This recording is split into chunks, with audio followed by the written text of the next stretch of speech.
সুলতান মালিক শাহ একবার হালাফে সফরে গেলেন। সেখানে সঙ্গে রিখাম নামে এক ধরনের মর্মর পাথরের সন্ধান পেলেন তিনি। এগুলো নিয়ে উন্নত জাতের তৈজসপত্র তৈরি হয়।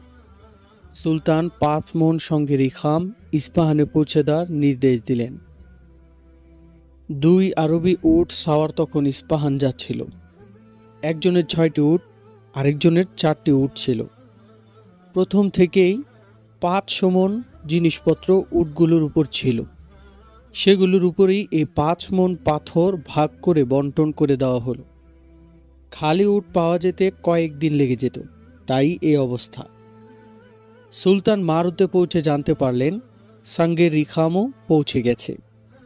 এত দ্রুত তার হুকুম পালিত হওয়ায় তিনি দারুণ খুশি হলেন। হুকুম দিলেন ওই উট সাওয়ারদের 1000 দিনার পুরস্কার দেওয়া হোক।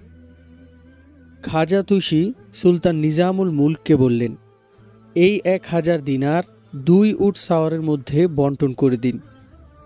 নিজামুল মুলক 6 উটের সাওয়ারকে দিলেন 600 দিনার আর 4 উটের সাওয়ারকে দিলেন 400 দিনার। এই বন্টন ভুল হয়েছে। উজিরে আজমের বুঝে শুনে বন্টন করা উচিত। হাসান ইবনে সাবা বলে উঠলেন, তুমি এই ভুলকে ঠিক করে দাও, আর ভুল কি হলো তাও বলো। সুলতান বললেন, 6 উটওয়ালা প্রায় প্রাপ্য থেকে বঞ্চিত হয়েছে। 6 উটওয়ালাকে 800 এবং 4 উটওয়ালাকে 200 দিনার দেওয়া উচিত। সেটা কিভাবে? সুলতানে মোহতারাম, ওট 10টি, ওজন 1500 মণ। প্রত্যেক ওট 150 মণ করে বহন করেছে। যার 6 উট সে 900 মণ ওজন বহন করেছে। এভাবে যে 500 মণ তার উটগুলো আগ থেকেই বহন করছিল। তারপর 400 মণ পাথর তার উটগুলোর উপরেই তোলা হয়। অন্যদিকে 4 উটওয়ালা এভাবে বহন করেছে 600 মণ। আগে 500 মণ তার 4 উটে বহন করছিল।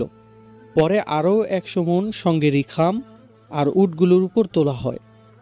আপনি 1000 দিনার 500 মণ ওজনের জন্য দিয়েছেন। এই হিসাবে সমন প্রতি 200 দিনার করে পড়ে। সুতরাং 6 উটওয়ালা 400 মণের জন্য পাবে 800 দিনার, আর 4 উটওয়ালা 100 মণ বহনের জন্য পাবে 200 দিনার। এটাই আমাদের মোহতারাম উজিরে আজমের ভুল। সুলতান মালিক শাহ নিজামুল মুলককে অনেক সম্মান করতেন। তার যোগ্যতার প্রতি ছিল সুলতানের ভীষণ শ্রদ্ধা। তাই তিনি নিজামুল মুলককে বিব্রত অবস্থা থেকে উদ্ধারের জন্য হাসানের হিসাবকে হাসি ঠাট্টায় উড়িয়ে দিলেন। কিন্তু নিজামুল মুলক গম্ভীর হয়ে গেলেন। এই প্রথম অনুভব করলেন তিনি হাসান ইবনে সাবা যে কোনো উপায়ে তাকে ক্ষতিগ্রস্ত করতে চাচ্ছে। এর আগেও খাজা তুসিকে তার সচিব জানায় হাসান ইবনে সাবা ও এহতেশাম মাদানিকে প্রায়ই ফিসফিস করতে দেখা যায়। আরেকজনের কাছে তিনি শুনতে পান এহতেশাম মাদানি হাসানের বোনের সঙ্গে এক বাগানে দেখা গেছে। নিজামুল মুলক অতি সজ্জন ও উঁচু দরের লোক ছিলেন। এই খবর পেয়ে তিনি হাসানের প্রতি মোটেও সন্দিহান হননি। তিনি বিশ্বাস করতেন হাসান ইবনে সাবা কখনো তাকে ভুলবে না, তার ক্ষতি করবে না। নিজামুল মুলক হাসান তুসি তার স্বভাব মতে শান্ত রইলেন। হাসানের বিরুদ্ধে কোনো পদক্ষেপ নিলেন না। কিন্তু হাসান বসে রইল না। নিজামুল মুলককে অপদস্থ করার সুযোগ খুঁজতে লাগল। একটা সুযোগ সে নিজেই তৈরি করে নিল। একদিন সালতানাতের দরবারে হাকিমরা বসে বিভিন্ন বিষয়ে মতামত ব্যক্ত করছিল। কথা প্রসঙ্গে কেউ একজন বলল, সুলতান মালিক শাহ 20 বছর ধরে এই সালতানাতের সুলতান। এ সময় প্রজাদের খাজনা বাবদ কত কোটি কোটি দিনার উসুল হয়েছে এবং সেগুলো কোথায় খরচ হয়েছে তা তিনি নিজেও জানেন না। এ সময় হাসান ইবনে সাবা বলে উঠল, কে বলেছে সব পয়সা খরচ হয়েছে? আমি বলবো এতে অনেক অপচয় হয়েছে এবং আত্মসাৎ হয়েছে। সুলতান অনুমতি দিলে আমি 20 বছরের হিসাব কিতাব তৈরি করে তার সামনে পেশ করতে পারি। এহতেশাম মাদানি পরে সুলতানকে গিয়ে হাসানের প্রস্তাবের কথা জানালেন। এবং এই প্রস্তাব কার্যকরী করার জন্য সুলতানকে পরামর্শ দিলেন। 30 বছরের হিসাব বের করে আমাদের লাভ কি হবে? সুলতান জিজ্ঞাসা করলেন। কিছু পয়সা এদিক সেদিক হলে সেটা ফিরে পাওয়া যাবে না ঠিক, তবে আমাদের মধ্যে কার কার দুর্নীতির স্বভাব আছে তা বের হয়ে যাবে, এহতেশাম বলল। সুলতান ও এহতেশামের মধ্যে কিছুক্ষণ এ বিষয়ে আলোচনা হলো। বিভিন্ন যুক্তি দিয়ে এহতেশাম সুলতানকে 20 বছরের হিসাব বের করার জন্য রাজি করালেন। নিজামুল মুলক ছাড়া সুলতান প্রশাসনের কোনো বিষয়েই সিদ্ধান্ত দেন না। তাকে ডেকে তিনি বিষয়টি অবহিত করলেন। 20 বছরের হিসাব কতদিনে তৈরি করা যাবে? সুলতান নিজামুল মুলককে জিজ্ঞাসা করলেন। দিনেই? নিজামুল মুলক বিস্মিত হয়ে বললেন, বছরের কথা বলুন। প্রথমে তো আপনার বিশাল সালতানাতের দিকে তাকান, তারপর ভেবে দেখুন কোত্থেকে খাজনা আদায় করা হয় তাও তো বের করতে হবে। এই হিসাব তৈরির জন্য আমার 2 বছর দরকার। হাসান সেখানে উপস্থিত ছিল। সে বলে উঠল, সুলতানে মুআজ্জম, হয়রান হচ্ছি আমি। মোহতারাম উজির আজম 2 বছর সময় চেয়েছেন। আমি সির্ফ 40 দিনেই এই হিসাব তৈরি করে দিতে পারবো। শর্ত হলো আমি যত আমলা চাইব সব আমাকে দিতে হবে, কাগজের সব রকম স্বাধীনতা দিতে হবে আমাকে। মালিক শাহ এই কাজের হুকুম জারি করে দিলেন। হাসান কাজ শুরু করে দিল। কিন্তু খাজা তুষি কয়েকদিন বিমূঢ় হয়ে রইলেন। হাসান যদি 40 দিনে এই কাজ করে দেখায় তাহলে তো তিনি সুলতানের কাছে ছোট হয়ে যাবেন, এমনকি তার মন্ত্রিত্ব বাতিল হয়ে যেতে পারে। আর কখনোই তিনি এই ভেবে সান্ত্বনা পেতে চেষ্টা করতেন যে হাসান ইবনে সাবা এই কাজ 40 দিনে তো দূরের কথা, 40 মাসেও শেষ করতে পারবে না। তার ভেতরে অনবরত রক্তক্ষরণ চলছিল কয়েকদিন। হাসান ইবনে সাবা যে এভাবে তাকে প্রতিদান দিল, এটা তাকে আরও বেদনা কাতর করে তুলল। হাসান ইবনে সাবা তার অসম্ভবকে সম্ভব করে দেখালো। বড় বড় ফাইলের বিরাট এক স্তূপ সেই সুলতানের সামনে রেখে বলল, মহামান্য সুলতান, 40 দিন চেয়েছিলাম আমি, আজ 41 দিন। এই নিন 20 বছরের হিসাব। আচ্ছা, যিনি এই হিসাবের জন্য 2 বছর সময় চায় তার কি প্রধানমন্ত্রী হওয়ার যোগ্যতা আছে? সুলতান মুআজ্জম যদি মনে কিছু না নেন তবে বলবো, হাসান তুষি যাকে আপনি নিজামুল মুলক উপাধি দিয়ে রেখেছেন, সে খাজনার পয়সা আত্মসাৎ করেছে। নিজের অপরাধ ঢাকার জন্যই সে বুঝাতে চেষ্টা করেছে হিসাব বের করা তো সম্ভবই নয়, সম্ভব হলেও 2 বছর লাগবে। সুলতান নিজামুল মুলক ও এহতেশাম মাদানিকে ডাকলেন। খাজা তুষি, এটা সেই হিসাবের দলিল যা আপনি 2 বছরের কম সময়ে করতে অপারগতা প্রকাশ করেছেন। এই দেখুন, হাসান তা 40 দিনে করে নিয়ে এসেছে। নিজামুল মুলক কিছু বলতে পারলেন না, তার কাছে কোনো জবাব ছিল না। তিনি বসে বসে বরখাস্তের হুকুমের প্রতীক্ষা করতে লাগলেন। সুলতান কাগজপত্র উল্টাতে লাগলেন। এক জায়গায় এসে থমকে গেলেন। হাসানকে বললেন, হাসান, এখানে আয় ব্যয়ের হিসাব সন্দেহজনক মনে হচ্ছে, আমাকে এটা বুঝিয়ে দাও। হাসানের বুক কাঁপতে লাগলো, সে কিছুই বলতে পারল না। আরেকটি কাগজের উপর সুলতানের দৃষ্টি আটকে গেলে হাসানকে কিছু জিজ্ঞাসা করলেন। হাসান এরও কোনো উত্তর দিল না। সুলতান আরও কয়েকটা হিসাবের ব্যাখ্যা চাইলেন। হাসান নিরুত্তর। তুমি এত বড় সড় হিসাব তৈরি করলে, অথচ তোমার জানা নেই তুমি কি করেছ? সুলতান হাসানকে বললেন, সুলতান মুআজ্জম, আমি এমনি বলিনি যে এত বড় একটা দেশের খাজনা 20 বছরের হিসাব 2 বছর লাগবে। নিজামুল মুলক এতক্ষণ পর কথা বললেন। আপনি বসুন তুষি, তোমরা দুজন যাও, আমি এর সবটাই দেখব। ওরা চলে যাওয়ার পর সুলতান জিজ্ঞাসা করলেন, এসব কি হচ্ছে তুষি? সন্দেহ হচ্ছে আমাকে ধোঁকা দেওয়া হয়েছে। মান্যবর সুলতান, এটা আমার ঈমান যে কারো যেন আমার দ্বারা ক্ষতিগ্রস্ত হতে না হয়, কিন্তু যেখানে আমার অবস্থান ও নৈতিকতা শঙ্কায় পড়ে যাবে সেখানে সত্যের সামনে থেকে পর্দা উঠানো জরুরি মনে করি আমি। এসবে আপনার উপদেষ্টা এহতেশাম মাদানিও বড় হাত আছে। হাসানের যুবতী এক বিধবা বোন আছে। এহতেশামকে তার বোনের সঙ্গে এক বাগানের নির্জনে প্রায় সন্ধ্যার পর দেখা যায়। এহতেশাম প্রায় হাসানের ঘরে যায় এবং অনেক সময় ব্যয় করে। যতটুকু মনে আছে আমার, হাসানের কোনো বোন ছিল না। ওর পরিবার সম্পর্কে মাদ্রাসার জীবন থেকেই আমি জানি। তুষি, আমি এই ষড়যন্ত্রের সব বুঝতে পেরেছি।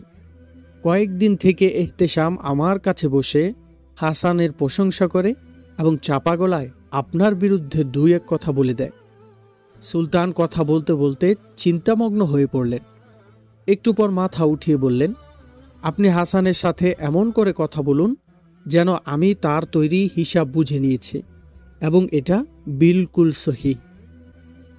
বাকি কাজ আমার উপর ছেড়ে দিন। আমার সামনে আরও অন্য ছবিও ভাসছে। নিজামুল মুলক বাইরে বের হয়ে দেখলেন হাসান ও এহতেশাম নিচু গলায় কথা বলছে। নিজামুল মুলককে দেখে দুজনেই চমকে ওঠে। হাসান, সুসংবাদ, তোমার এই হিসাব সম্পূর্ণ সঠিক। তুমি যেগুলোর জবাব দিতে পারোনি আমি তার উত্তর দিয়ে দিয়েছি। সুলতানকে বলেছি হাসান নতুন লোক, এজন্য অতীতের হিসাব তার জানা ছিল না। সুলতান তোমার প্রতি বেশ খুশি, বলেছেন তোমাকে পুরস্কার দিবেন। নিজামুল মুলক বললেন, আমি তোমার এই অনুগ্রহ সারা জীবনও ভুলব না খাজা। হাসান নিজামুল মুলককে বুকে জড়িয়ে বলল, তুমি আমার সম্মান বাঁচিয়েছ। তোমরা এখন চলে যাও, কাল তোমাদেরকে সুলতান ডাকবেন। যেদিন নিজামুল মুলক হাসানকে সুসংবাদ দিলেন, সেই দিন এহতেশাম তার বাড়ি সংলগ্ন খালি একটি ঘর পরিষ্কার করলেন। তুলতুলে জাজিম সহ উন্নত মানের পালঙ্ক বিছালেন, মেঝেতে কার্পেট বিছালেন। তার খাস খাদেম দ্বারা ফাতেমার কাছে চিঠি পাঠালেন, রাতে অমুক দিক থেকে যেন সে এই ঘরে এসে যায়। এই রাত তাদের উৎসবের রাত। দেখলে ফাতেমা আমার কৃতিত্ব। ফাতেমা এহতেশামের ঘরে এলে এহতেশাম ফাতেমাকে তার বুকের সঙ্গে লাগিয়ে বললেন, কাল্পনিক হিসাব দেখিয়ে সুলতানকে মানিয়ে নিলাম, এই হিসাব নির্ভুল। মোবারক হো মোবারক। ফাতেমা এহতেশামের বুকে গাল ঘষতে ঘষতে বলল, আপনি তো আমার ভাইকে উজিরে আজম বানিয়ে দিয়েছেন। এখন এ কাজ সহজ হয়ে গেল। কাল সুলতান আমাদেরকে ডাকবেন। তুষির বিরুদ্ধে সুলতানের এমন কান ভারী করব, তখনই তাকে বরখাস্ত করে দেবেন তিনি। এহতেশাম ফাতেমাকে পালঙ্কে নিয়ে বসল। সুলতান কাল হাসানকে পুরস্কার দিচ্ছেন, আজ আমি তোমার কাছ থেকে পুরস্কার নিব, এহতেশাম বললেন। ফাতেমা এমন লজ্জাবতীর অভিনয় করল যে এহতেশাম তা দেখে মদমত্ত হয়ে গেলেন। ফাতেমাকে পালঙ্কে শুয়ে দিলেন। আত্মার দিক দিয়ে তো আমাদের বিয়ে হয়ে গেছে, আনুষ্ঠানিকতা তো একটা প্রথা, তা পরে হলেও চলবে। কামরার দরজা ভেতর থেকে ভেজানো। দরজার ছিটকানি দেওয়ার প্রয়োজন অনুভব করল না তারা কেউই, কারণ আঙ্গিনার দরজা বন্ধ। ফাতেমা হঠাৎ চমকে উঠল। একটু দাঁড়ান, কারো যেন পায়ের শব্দ পেয়েছি, ফাতেমা বলল। বিড়াল টিড়াল হবে, এ ঘরে পা রাখবে এমন সাহস নেই কোনো মানুষের, এহতেশাম ফাঁপা গলায় বলল। 4টি মূর্তি তখন প্রায় ঘরে পা রেখেছে। এরা ছাদ থেকে সিঁড়ি লাগিয়ে আঙিনায় নেমেছে। ফাতেমা তার উপর হয়ে থাকা এহতেশামকে হটানোর জন্য একবার হালকা ধাক্কা দিল, কিন্তু এহতেশাম তখন নেশায় মত্ত। খট করে দরজা খুলে গেল। এহতেশাম সেদিকে তাকালেন। ভেতরে তখন দুজন লোক দাঁড়িয়ে আছে। তাদের পেছনে আরও দুজনকে দরজায় দেখা গেল। এহতেশাম চিনতে পারলেন এরা শহরের কোতোয়ালের লোক। বের হয়ে যাও এখান থেকে, এহতেশাম কর্তৃত্বে সুরে বললেন। আমার ঘরে আসার সাহস কি করে হলো তোমাদের? আলিজা, আমরা সুলতানের হুকুমে এসেছি। আপনাকে ও এই মেয়েকে সুলতানের কাছে নিয়ে যেতে হবে, তাদের একজন বলল। যাও, বের হয়ে যাও এখান থেকে, আমি তৈরি হয়ে আসছি। আপনি নিজে যাবেন না আলিজা, আপনাকে ও এই মেয়েকে নিয়ে যাব আমরা, কোতোয়ালের লোক বলল। তৈরি হতে হবে না আলিজা, আমাদের হুকুম দেওয়া হয়েছে আপনি ও এই মেয়ে যে অবস্থায় থাকবেন সে অবস্থায় নিয়ে যেতে হবে। দুজনেই ওরা অর্ধবিবস্ত্র ছিল। হাত ভরে পুরস্কার দেব চারজনকেই। সুলতানকে গিয়ে বলো, তোমরা আমাকে ও এই মেয়েকে কোথাও দেখনি। এহতেশাম ফ্যাকাশে মুখে বললেন। ফাতেমা কাপড় পরছিল। এই মেয়েকে বাইরে নিয়ে চলো, এই অবস্থাতেই বাইরে নিয়ে চলো। চারজনের যে প্রধান সে বলল, আমার পদমর্যাদার ব্যাপারে তোমরা অবহিত? তোমাদের আমি এত প্রমোশন দেব যে হাকিম বনে যাবে। এহতেশাম কাচুমাচু মুখে বললেন, আমাকে তোমাদের কেউ চাইলে কাছে এসো। ফাতেমা উত্তেজক কণ্ঠে বলল, হ্যাঁ ভাইরা, দেখো কত সুন্দরী মেয়ে। এহতেশাম উদ্বুদ্ধ করল, সুলতানের হুকুম পালন করো। ওদের প্রধান বলল, একে পাকড়াও করে নিয়ে চলো।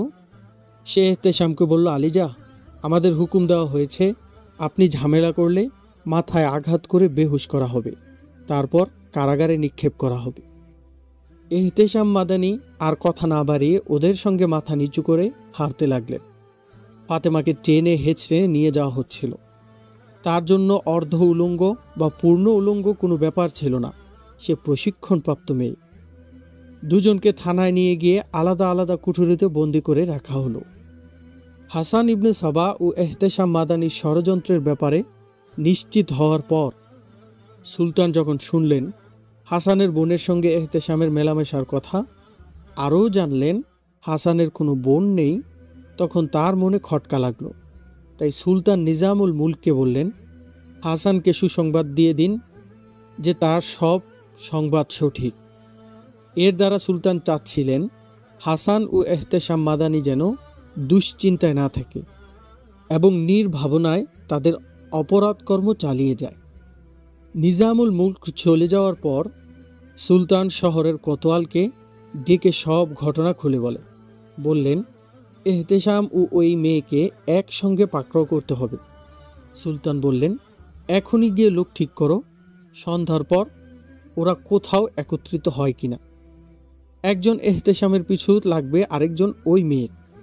এরা একসঙ্গে হলেই এহতেশামের পদমর্যাদার দিকে না তাকিয়ে দুজনকেই ধরে এনে থানায় আটকাবে। যে অবস্থায় ওদেরকে পাওয়া যাবে সে অবস্থাতেই থানায় আনতে হবে। আজই যে এরা একত্রিত হবে এটা জরুরি নয়, কাল বা পরশু বা 10 দিন পরও ওদের মিলন হতে পারে, ছাড়বে না ওদেরকে। সূর্যাস্তের পর কোতোয়ালদের 2 জন লোক ছদ্মবেশ ধরে কাজে নেমে পড়ল। একজন এহতেশামের ঘরের দিকে, আরেকজন হাসান ইবনে সাবার ঘরের দিকে চোখ রাখল। ওদের সঙ্গে আরও একজন লোক ছিল। এহতেশামকে প্রথম দেখা গেল তার বাড়ি থেকে বের হয়ে পাশের একটি ঘরে ঢুকতে। একটু পর ফাতেমাকে তার ঘর থেকে বের হয়ে এহতেশামের সে ঘরে ঢুকতে দেখল একজন। নিয়োজিত 2 জন একত্রিত হলো এবং তাদের 2 সঙ্গীকেও ডেকে আনলো সেখানে। 4 জন লোক তাকিয়ে দেখল এহতেশামের ঘরের দরজা বন্ধ হয়ে যাচ্ছে। 4 জনের একজন অফিসার বাকি 3 জনকে কিছুক্ষণ অপেক্ষা করতে বলল। তারপর সে ঘরের পাশের বাড়িতে গিয়ে ওরা বাড়ির কর্তাকে ডেকে এনে জানালো কোতোয়ালের লোক তারা এই পাশের বাড়িতে উপর দিয়ে যেতে চান। আসুন আসুন, আমার ঘরের ছাদ থেকে ওই বাড়ির ছাদে চলে যান। ওই বাড়ির সিঁড়ি কোনো দিকে লাগাতে হবে, আপনাদেরকে দেখিয়ে দেব, পাশের বাড়ির কর্তা বলল। এরপর হাতে নাতে এহতেশাম ও ফাতেমা ওদের ফাঁদে ধরা পড়ে। রাত তখনও বেশি হয়নি। শহরের কোতোয়ালকে জানানো হলো 2 জনকে যে অবস্থায় পাওয়া গেছে সে অবস্থায় পাকড়াও করা হয়েছে। সুলতান কোতোয়ালকে বলেছিলেন, জিজ্ঞাসাবাদ করে ওই মেয়ের আসল রূপ আমাকে জানাবে। কোতোয়াল তখনই থানায় পৌঁছে ফাতেমার কুঠুরিতে চলে গেলেন। নাম কি তোমার? কোতোয়াল ফাতেমাকে জিজ্ঞাসা করলেন। ফাতিমা। সুলতানের উপদেষ্টা হাসান ইবনে সাবার বোন আমি। হাসান ইবনে সাবার বাড়ির ঠিকানা আমরা জানি, সেখান থেকে আমরা খবর আনব তার কোনো বোন আছে কিনা। নিজের সত্য পরিচয় দাও, না হয় বড় কষ্টের মৃত্যু হবে তোমার। এই শরীরকে আপনি কষ্ট দিতে পারবেন? ফাতেমা ঠোঁটে আমন্ত্রণের হাসি ফুটিয়ে ভেজা সুরে বলল, হাত লাগিয়ে দেখুন, গোলাপের পাপড়ির চেয়ে কোমল। অর্ধ উলঙ্গ দেহকে আরও আবরণহীন করে দিল। রস ভরা চাহনি দিয়ে সে বলল, পুরুষ মানুষ এত ভয় পায়? আসুন কাছে, চুলে হাত লাগিয়ে দেখুন, রেশমের চেয়ে আরামদায়ক। কোতোয়াল তো ফেরেশতা নয়, তার এক হাত চলে গেল ফাতেমার চুলের ভেতর। সেখানে ঘুরাতে লাগলো কোতোয়ালের কম্পিত আঙ্গুলগুলো। তার আরেক হাত ফাতেমার দু হাতের উষ্ণতায় আবদ্ধ। তার মন পাখা ঝাপটিয়ে চলে গেল যৌবনের উত্তাল পাতাল দ্বীপে। হঠাৎ তিনি আওয়াজ শুনলেন, বান্দা, ভুলে গেছিস আমাকে? আরেকটি আওয়াজ শুনলেন কোতোয়াল। দরজার দিকে চমকে উঠে তাকালেন কোতোয়াল। খেয়াল রেখো কোতোয়াল, শুনেছি মেয়েটা অপরূপা। জিজ্ঞাসাবাদের সময় যদি তুমি উল্টা পাল্টা, তাহলে তুমি আমাকেই ধোঁকা দিবে। আমার সালতানাতে কোনো চরিত্রহীনাকে আমি বরদাস্ত করব না। সুলতান মালিক শাহ কোতোয়ালকে এহতেশাম ও ফাতেমার উপর গ্রেফতারি পরোয়ানা জারির সময় বলেছিলেন। তার মনের ভেতরে সেই গর্জন আর সুলতান মালিক শাহর শব্দগুলো যেন সারা কামরায় ছড়িয়ে পড়ল। সেখানে যেন মালিক শাহ দাঁড়িয়ে আছেন আজাবে ফেরেশতার পেছনে। কোতোয়ালের শরীর ঝিমঝিম করে উঠল, তার রক্তের ভেতর জ্বলনি ছড়িয়ে পড়ল। এই ডাইনি মেয়েটি রূপের মায়ায় ফেলে তাকেও এহতেশাম মাদানির মতো নষ্ট করতে চেয়েছিল। রূপের উল্টো পিঠে এত নোংরা, এত স্পর্ধা। কোতোয়ালের যে হাত মেয়েটির উষ্ণ চুলে ঘুরছিল, আচমকা সে হাতটি মুষ্টিবদ্ধ হয়ে গেল। সে হাতে ছিল মেয়েটির এক গাছি পায়ে উপড়ে উঠা চুল। আহ! ফাতেমা আর্তনাদ করে উঠল। সত্য বল, তুই কে? ছাদের ওই আংটার সঙ্গে তোর চুল ভেদে তোকে লটকাবো। তীব্র ব্যথায় ফাতেমার মুখ দিয়ে ফেনা বেরোতে লাগল। কোতোয়াল এবার ফাতেমার চুল ধরে তার পলকা শরীরটা উপর দিকে ছুঁড়ে মারলেন। কংক্রিটের ছাদের সঙ্গে বাড়ি খেয়ে সজোরে মেঝেতে এসে পড়ল। আবারও ঘর ফাটানো চিৎকার। তাও গলল না কোতোয়ালের মন, তাকে নেশায় পেয়ে বসেছে। কোতোয়াল তার লোহার একটি ডান্ডা ফাতেমার দুই হাতের আঙ্গুলের খাজে ভরে সজোরে চাপ দিলেন। আবার সারা ঘর কেঁপে উঠল ফাতেমার আর্তচিৎকারে। আর সহ্য করতে পারল না ফাতেমা। ভুলে গেল হাসান ইবনে সাবার সব প্রশিক্ষণ। মরে যা, কেউ শোনার নেই তোর এই নাকি চিৎকার। সত্য বল, কে তুই? কোতোয়াল ফাতেমাকে দ্বিতীয় আছাড় দিয়ে বলল। অনেকক্ষণ মরার মতো নিঃসার হয়ে পড়ে রইল ফাতেমা।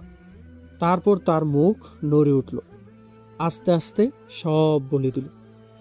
হাসান তাকে কেন এনেছে, সে আসলে কে, তার আসল নাম কি, কিভাবে সে এহতেশাম মাদানিকে তার জালে জড়িয়েছে, এবং হাসান ইবনে সাবা কি করে প্রধানমন্ত্রী হওয়ার পরিকল্পনা গ্রহণ করেছে, সব বলে দিল সে। কোতোয়াল শেষ প্রশ্ন করল, এহতেশাম মাদানি হাসান ইবনে সাবাকে কি ধরনের সহযোগিতা করেছেন? তিনি বলতেন, যেভাবেই হোক সুলতানকে নিজামুল মুলকের বিরুদ্ধে নিয়ে যাব। ওই যে হিসাব নিয়ে ঝামেলা হয়েছিল, সেটাও এহতেশামেরই হাতে হয়েছে।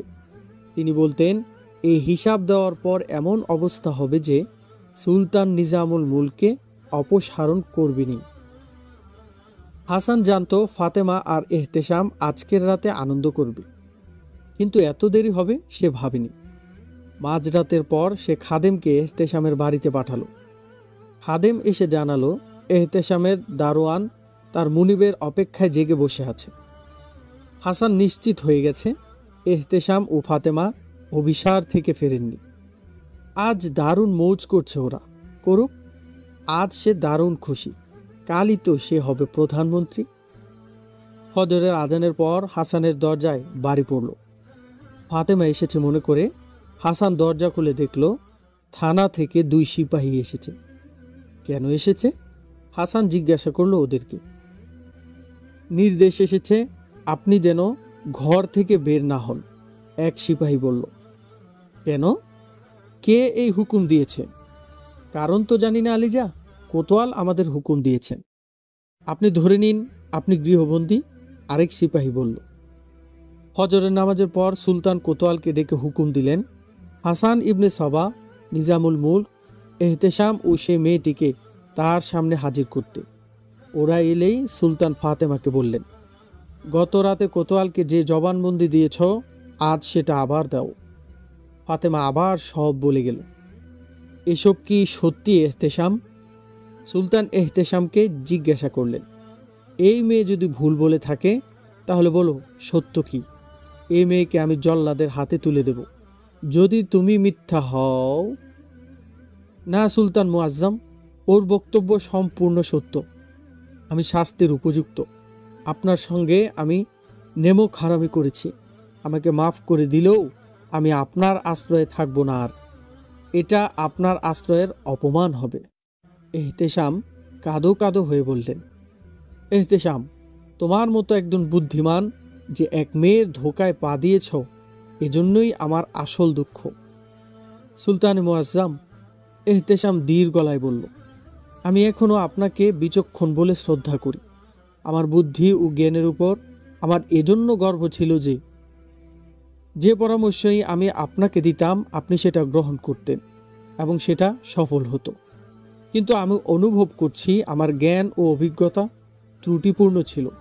আমি জানতাম পুরুষের সবচেয়ে ভয়ঙ্কর দুর্বল দিক হলো নারীর প্রতি মোহ। এটার বাস্তব অভিজ্ঞতা আমার ছিল না। নারীর রূপে জ্ঞান বুদ্ধি হরণ করা এক জাদু আছে। সে জাদুর ভয়াবহতা সম্পর্কে আমার জানা ছিল না। তা জেনেছি এবং এই শিক্ষা পেয়েছি যে আমার মতো এত বিদ্বান অভিজ্ঞ লোককে যদি একজন নারী এভাবে কাবু করতে পারে, তাহলে যে যুবক মনে করে নারী দুনিয়ায় সব, তার কি হবে? এই শিক্ষা নিয়ে আমি আপনার দরবার থেকেই নয়, এই সালতানাত থেকেও বেরিয়ে যাব। আপনি যদি অন্য কোনো শাস্তি দিতে চান, আমার গর্দান হাজির। এর ফয়সালা পরে করব আমি। বসো তুমি। সুলতান এবার হাসানের দিকে মনোযোগ দিলেন। কেন হাসান, তুমি কি বলো? এই মেয়েকে যদি মিথ্যাবাদী বলে সাব্যস্ত করতে পারো তাহলে মুখ খোলো। তবে নীরব থাকলেই ভালো করবে, আর মিথ্যা বললে বড় কঠিন শাস্তি পাবে। এই মেয়ে আমার বোন নয়, হাসান বলল। ওকে আমি এক ইয়াতিম বিধবা মেয়ে ভেবে নিয়ে এসেছি। আপনার উচ্চপদস্থ কোনো হাকিম যদি একে ভুল পথে পরিচালিত করে থাকে, আমার কি অপরাধ তাতে? এই মেয়ের মুখ দেখুন, স্পষ্ট বোঝা যাচ্ছে এর প্রতি জোর করা হয়েছে। ভয় দেখিয়ে এই বক্তব্য আদায় করা হয়েছে। হাসান সুলতানের চোখের দিকে চোখ রেখে কথা বলছিল আর চেষ্টা করছিল সুলতানকে সম্মোহন করতে। কিন্তু তার বিরুদ্ধে নিশ্চিত প্রমাণাদি সহ জবানবন্দি এতক্ষণে নেওয়া হয়ে গেছে। এহতেশাম মাদানির নিজ অপরাধ স্বীকারের কারণে এসব সাক্ষীকে আরও শক্তিশালী করে। খামোশ, সুলতান গর্জে উঠলেন। প্রথমেই তোমাকে সাবধান করে দিয়েছিলাম, সত্য বললে মুখ খুলবে, কিন্তু তুমি আমার হুকুম পরোয়া করলে না। সুলতান কোতোয়ালকে বললেন, ওকে আর এই মেয়েকে কয়েদখানায় নিক্ষেপ করো। এদেরকে কয়েদখানা থেকে তখনই বের করা হবে যখন নিশ্চিত হব এদের মাথা ঠিক হয়ে গেছে। এহতেশাম, তোমাকে কয়েদখানার অপমান থেকে বাঁচিয়ে দিচ্ছি, তুমি মুক্ত। তবে চিন্তা করে দেখি কি ফয়সালা করা যায়। সুলতানে মুআজ্জম নিজামুল মুলক উঠে দাঁড়িয়ে বললেন, অপরাধীকে ক্ষমা করা আল্লাহর অন্যতম একটি গুণ। ইসলামের দুশমনকেও ক্ষমা করতে বলেছে। এরা আমাকে ক্ষতি করতে চেয়েছিল। আল্লাহ আমাকে যে মর্যাদার সামনে বসিয়েছেন সেখান থেকে নামিয়ে দিতে চেয়েছিল। আমি আল্লাহর নামে ওদেরকে মাফ করে দিচ্ছি। আমি ওদেরকে মাফ করতে পারবো না। সুলতান রাগে কম্পিত গলায় বললেন, সুলতানে মহাতারাম, আজ প্রথমবার আমি আপনার কাছে একটি অনুরোধ করছি আমার ব্যক্তিগত প্রশ্নে, আর এটা হবে আমার শেষ অনুরোধ। হাসান ও আমি ছিলাম শিক্ষা জীবনের বন্ধু। অসহায় অবস্থায় সে আমার কাছে এসেছিল। আমি তার কেবল রুটি রুজি আর সম্মানের ব্যবস্থা করেছিলাম। হ্যাঁ, সে পাপ করেছে, কিন্তু আমার কারণে ওকে কয়েদ করা হলে নিজেকে আমি অপরাধী ভাবব। সুলতান কিছুক্ষণ নিজামুল মুলকের চেহারার দিকে তাকিয়ে রইলেন। তার চোখ চিকচিক করে উঠল। দুনিয়ায় এমন মানুষও আছে? তিনি ধরা গলায় বললেন, হ্যাঁ, আমি আপনার সম্মান রাখব খাজা তুষি, কিন্তু ওদেরকে আমি এখানে দেখতে চাই না। হাসান ইবনে সাবা ও এই মেয়েকে এক্ষুনি শহর থেকে বের করে দিন। এই বলে তিনি হুকুম কার্যকর করার জন্য কোতোয়ালকে নির্দেশ দিলেন। সেদিনই হাসান ও ফাতেমাকে শহর থেকে বের করে দেওয়া হলো। হাসান ওকে নিয়ে তার পিত্রালয়ে রায় শহরে পৌঁছল। সে তার বাবাকে মারুতে কি ঘটেছে সব শোনালো। এখনো তোমার বুদ্ধি পুরো হয়নি। হাসানের বাপ হাসানকে বলল, তুমি সব কাজই একসঙ্গে এবং খুব দ্রুত শেষ করতে চাও। তাড়াহুড়ার স্বভাব ত্যাগ করো। তুমি তো শুধু তোমার চাকরি হারাওনি, বরং সেলজুগে সালতানাতই হাতছাড়া করেছ। এখন তোমাকে মিশর পাঠাবো। এখান থেকে কিছু লোক এখানে আসবে। রায় শহরের আমির আবু মুসলিম রাজি গোপন সূত্রে জানতে পারেন হাসান ইবনে সাবার বাবার কাছে মিশরের ওবায়দি ফেরকার লোকদের যাতায়াত আছে এবং যে কোনো সময় এরা নাশকতামূলক কোনো ঘটনার জন্ম দিতে পারে। এসব আবু মুসলিম রাজির কাছে সুলতানের পক্ষ থেকে লিখিত এক পয়গাম আসে যে রায় শহরের লোক হাসান ইবনে সাবাকে সরাসরিভাবে অপরাধী সাব্যস্ত করে প্রশাসনিক কাজ থেকে বরখাস্ত করা হয়েছে। এর উপর নজর রাখা হোক, কারণ সে অতি ধুরন্ধর ও দুর্নীতিপরায়ণ লোক। এই পয়গাম পাওয়ার পর আবু মুসলিম রাজির তথ্য সচিবরা তাকে জানায় হাসান ইবনে সাবা রায় থেকে দূর দূরান্ত এলাকায় ইসলামের নাম ভাঙিয়ে নিজের এক ফেরকার প্রচারণা চালাচ্ছে। এই ফেরকাবাজদের প্রতিটি কাজই দেশ, সমাজ ও ইসলামের জন্য ভয়াবহ আকার ধারণ করেছে। আবু মুসলিম রাজি হাসানকে গ্রেফতারের হুকুম দিলেন। গুপ্তচরের মাধ্যমে তখনই হাসান এ খবর জানতে পারে। ওট সাওয়ারির পোশাক পরে সেও তৎক্ষণাৎ ধীর পায়ে শহর থেকে বের হয়ে যায়। হাসান তো ছদ্মবেশ ধারণ করে বের হয়ে গেল, কিন্তু রয়ে গেল ফাতেমা। মারুতে ফাতেমা কোতোয়ালের চাপে তার যে আসল পরিচয় দেয় তা ছিল অনেকটা নাটকীয়। ফাতেমার আসল নাম সুমনা। আহমাদ ইবনে গুতাসের লুটেরা দল এক কাফেলা লুট করার সময় অন্যান্য মালামালের সঙ্গে একটি মেয়ে ধরে নিয়ে এসেছে। এর মধ্যে ৩-৪ জনের বয়স ছিল ১১ থেকে ১৪ বছর। ওদেরকে সহদর নিয়ে এসে আহমদ শাহজাদির মতো যত্ন করে বড় করে এবং কঠোর প্রশিক্ষণ দিয়ে পুরুষকে ফাঁসানোর মোহনীয় গুটি হিসাবে ওদেরকে গড়ে তোলে। সুমনা এদের মধ্যে রূপ যৌবনে সব রকম ছল চাতুরির খেলায় অধিক সম্ভাবনাময়ী হিসাবে নিজেকে প্রমাণ করে। হাসান এজন্যই তাকে নিয়ে মারুতি গিয়ে গুটি হিসাবে ব্যবহার করে। সুমনা লক্ষ্যভেদী গুটির মতোই যখন এই চাল প্রায় জয় করে এনেছিল, তখনই কোতোয়ালের হাতে পড়ে সব চাল পাশ করে দেয়। আহমাদ ও হাসান মেয়েদেরকে সবসময় প্রশিক্ষণ দিলেও শারীরিক নির্যাতন সহ্য করার মতো কোনো শিক্ষা দেয়নি। তবে মেয়েদের মধ্যে ঘোষণা করে দেয় প্রাণ দিবে, কিন্তু বেদ দিবে না। গোপনীয়তা ফাঁস করা যাবে না। যদি গোপনীয়তা রক্ষা না করে কেউ ব্যর্থ হয়ে আসে, তার প্রাণহানি কেড়ে নেওয়া হবে। হাসান সুমনাকে হত্যার সিদ্ধান্ত নেয়, কিন্তু সেই সুযোগ তার হয়নি। আবু মুসলিমের কোতোয়াল গ্রেফতারের পরোয়ানা নিয়ে তার পিছু নেয়। ফাঁক পেয়ে হাসান পালিয়ে যায় রায় থেকে। তবে পালানোর আগে সুমনার ভাগ্য নির্ধারণ করে যায়। তার 2 গুন্ডা শিষ্যকে সে বলে যায়, ওই হারামি মেয়ে আমার সামান্য ক্ষতি করেনি, সব শেষ করে দিয়েছে সে। ওকে খালজান নিয়ে যাবে, আমি ঘুরে খালজান যাব। ওখানে আমাদের সমস্ত মেয়ের সামনে ওকে এমন যন্ত্রণার মৃত্যু দেব যে প্রতিটি মেয়ে ভয়ে কেঁপে উঠবে। এখন ওকে কোনো বাড়িতে আটকে রাখো, 5-6 দিন পর ওকে এখান থেকে বের করবে। এখন কোতোয়ালের গুপ্তচররা আমার ও সোমনার ঘরের উপর নজর রাখবে। আহা, সে আরো একটু শক্ত থাকলে আমি প্রধানমন্ত্রী হয়েই যেতাম।